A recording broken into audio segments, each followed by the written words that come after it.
ఏం తమ్ముళ్ళు హుషారుగా ఉన్నారా? ఇప్పుడే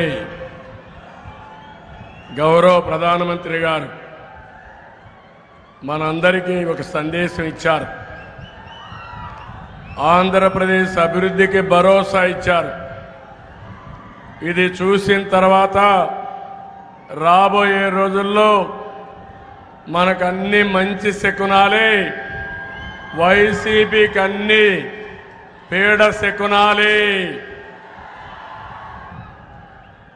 వేదిక పైనున్న పార్లమెంటు అభ్యర్థులు, శాసనసభ అభ్యర్థులు, 3 రాజకీయ పార్టీలకు చెందిన అభ్యర్థులు మన మీటింగ్ చూస్తా ఉంటే కళకళలాడుతా ఉంది, వెలిగిపోతా ఉంది. మీ ఆనందానికి హద్దులే లేకుండా ఉన్నాయి.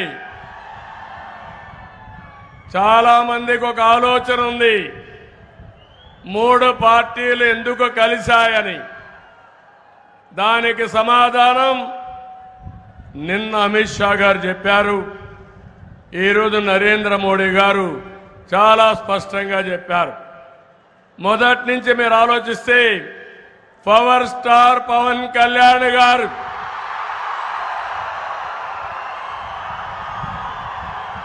చాలా రోజులుగా ఒకే మాట చెప్పాడు, సైకో జగన్ పోవాలి, ప్రజలు గెలవాలి,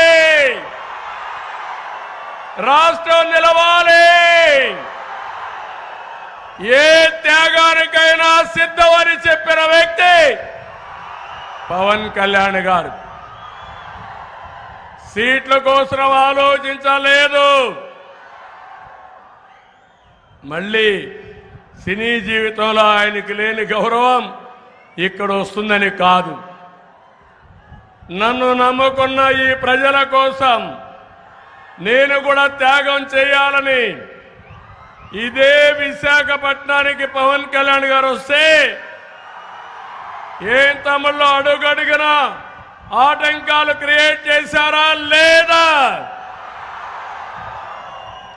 ఉన్న బలంగా